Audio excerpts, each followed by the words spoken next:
Water is fundamental to human development, from drinking water and sanitation to agriculture and more. You listen to Water Stories, a podcast series where you will learn everything about securing water, energy, and food security for all of us.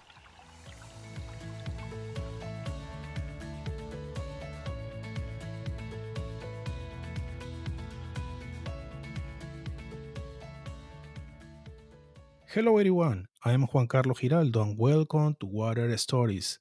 I would like to start this episode by saying that ecosystems such as forests, wetlands, and grasslands are a critical part of the global water cycle. All fresh water now mostly depends on the continued healthy functioning of ecosystems. And it's important to know that the water cycle as a biophysical process is essential to achieve sustainable water management. Our episode today is about freshwater ecosystems. To discuss this fascinating topic, we have two guests with us. Marisa Escobar. Marisa is the Water Program Director at Stockholm Environment Institute, United States, based in Davis, California. Her work focuses on creating links between physical processes and socio-ecological systems. Her expertise includes engineering, hydrology, ecology. Hello, Marisa, how are you? And welcome to Water Stories. So Juan Carlos, I wanted to thank you for putting together this podcast. And I'm very excited about us, my team from the Stockholm Environment Institute Water Program at SCIUS, to be able to share what we do and the information that we have on water in this format so we can take our technical work and make it more accessible for broader audience. I heard the first episode and I think it was a very nice combination of technical work and explanation for people about what's happening with the drought in California and the implications for other parts of the world. And now I'm very excited about talking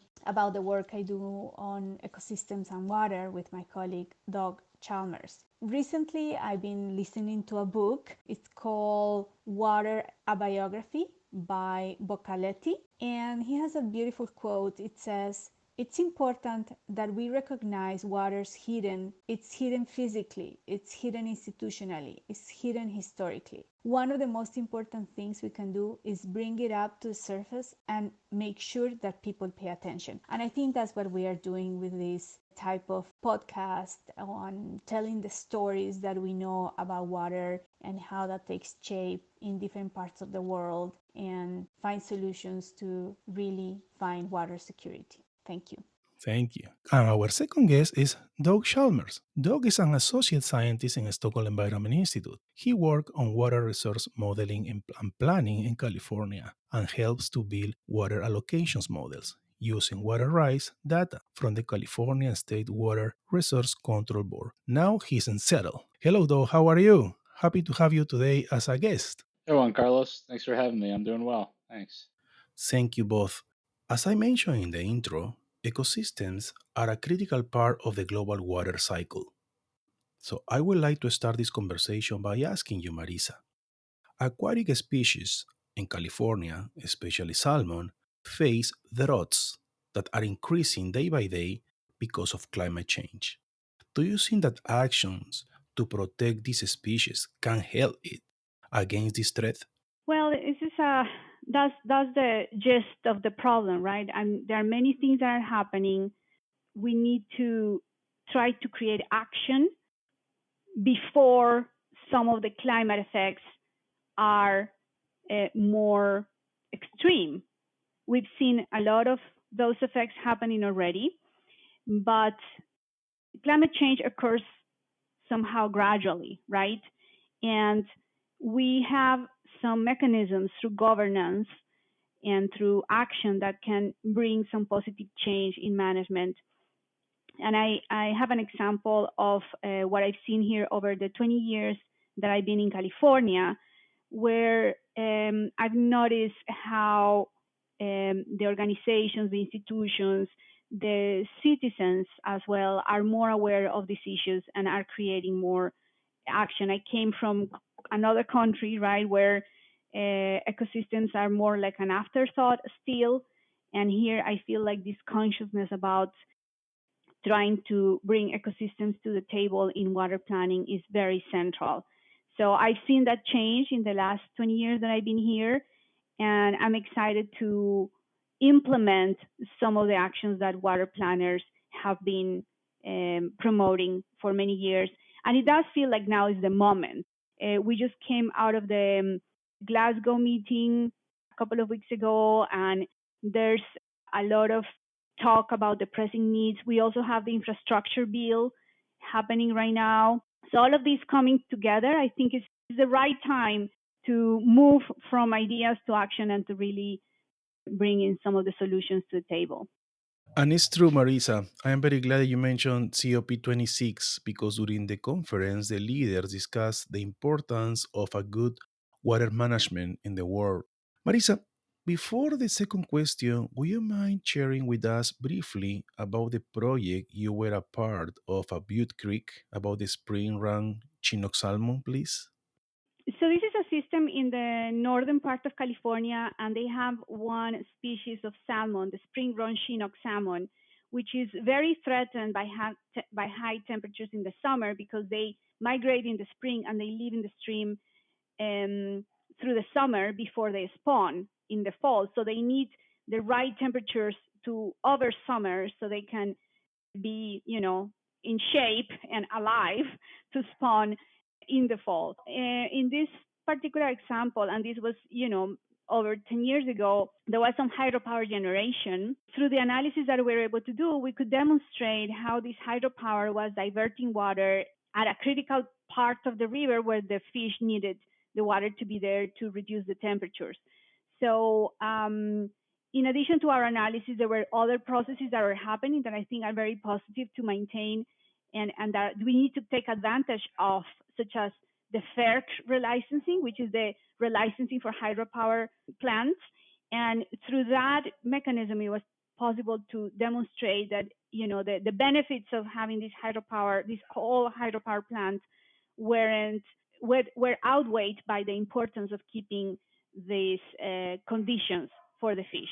So that's for example one positive story I have to tell of the changes that can happen that require some knowledge and analysis, but also the intention and picking the right time in the processes so the action can happen. Thank you, Marisa. And you mentioned the word positive change. To get this positive change and get the goals in California water systems that we are talking right now, we need a specific way to management, a kind of framework. And Stockholm Environment Institute know perfectly how to do it. Let's talk about management in aquatic species. What specific management change do you support to improve ecosystem and habitat condition for these species? In the last few years, what I've noticed is this direction towards an approach that we call functional flow here in California in particular. There are other approaches, there are environmental flows, there are other types of conditions that people discuss, but I think the functional flows really bring in the concept of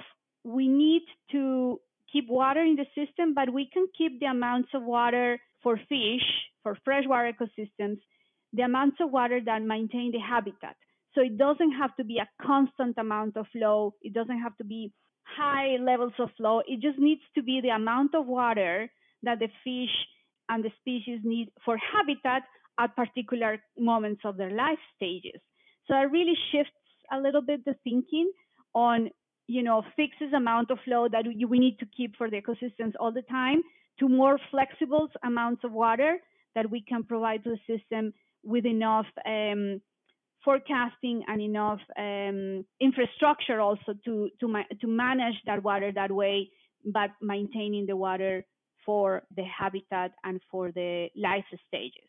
So it's a very targeted approach, and I think it resonates very well with functional habitats, functional flows, functional ecosystems, and that's what we are promoting. It's great and interesting answer, Marisa. There are many opportunities to develop these strategies, but we also have challenges. And speaking about challenges, and if the functional flows work perfectly, which is great, what kind of barriers exist to implement these solutions in California? I would like to ask you, Doug. Well, if you've ever driven down I-5, you can see that water is pretty contentious in California. And one of the big challenges that we see in the water sector is that water is what's called a zero-sum property. meaning that there's only a finite amount of it. And if you give water to one party, it means taking it away from another one. So when we think about allocating water for environmental flows in California, we can't do that without thinking about trying to balance it with the agriculture and urban sectors. And with growing cities and some of the most productive agriculture on the planet, all in a place with a semi arid climate, water is scarce and water is valuable. So nobody is fully going to get what they want. And the best thing we can aim for then is to find the most acceptable set of trade offs for everyone. And it's been finding these trade offs that has been central to a lot of our work here with SEI. And the functional flows approach that Marisa was mentioning does have a series of tools which can help us to identify and achieve this balance of the human and ecosystem uses of water. Doc, you just mentioned a term, the citizen property in water systems. What exactly means this term? We can find different ways to try to trap water with reservoirs, and we can pump groundwater, but ultimately we're limited by the water that really comes into our reservoirs and comes into the groundwater. Essentially that falls from the sky and becomes snowmelt. So there's only so much water, and what I guess what I mean by zero sum property is that, for example, if we give all the water to agriculture, then we would have none left for cities and for fish. It can't be. There's concepts like recycled water, I suppose runoff that would challenge this, but to some extent, if you allocate it to one party, you can't allocate it to the other. It's kind of one or the other, unfortunately. Oh, okay. Thank you for clarifying this term. To get this goal to allocate water for environmental flows and help, of course, agriculture, urban sectors, and some species that just Marisa mentioned, we need tools. If we go back to COP26 in Glasgow, technology was part of the topic, and using technology properly will help to solve some problems. What are these tools, Doug, in your opinion? Yeah, of course. And I'll take a I'll take one more stab to it, the mutually exclusive definition. So what I mean by water is a zero sum property is that there's only a finite amount of it. And if you allocate the water to one party, it unfortunately means that it's coming at the expense of another party. So giving water to agriculture or to urban uses takes away from the others, and the same with environmental. And in terms of tools that we're applying here at SEI and kind of using the latest and greatest combining the philosophies and the frameworks and the sort of the academic ideas, I guess, with technology. We have here at SCI, we call ourselves Connecting Science and Policy. And I think, in terms of the water group that Marisa and I are a part of, what we do is apply our tools that kind of connect the modeling side of water systems in California with decision making and policy making. So, two of the large projects that we've been working on have been with the California State Water Resources Control Board and with a water utility around San Jose called the Santa Clara Valley Water District. And in both of these, we have built water allocation models using our proprietary platform called WEAP. That's WEAP for Water Evaluation and Planning. And what that model does is we plug in all the different sectors that want water and all the different sources that have water.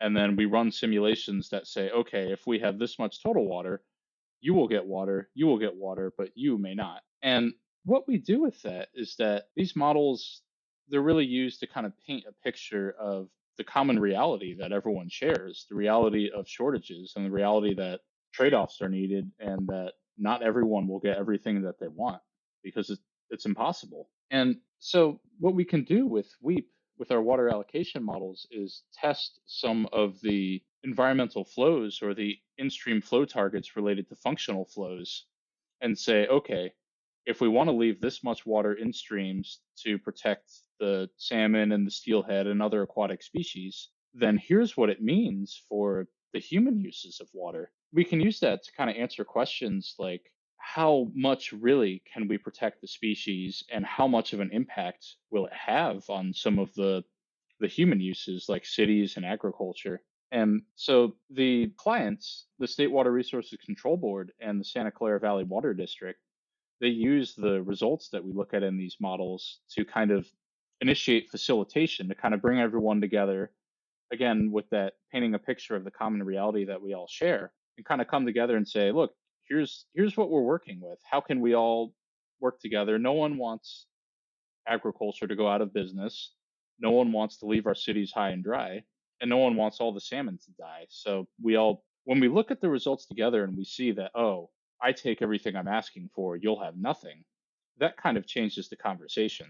And so it's that type of facilitation where that connects the results of our models to the implementation of new policies for environmental flows to protect these aquatic species.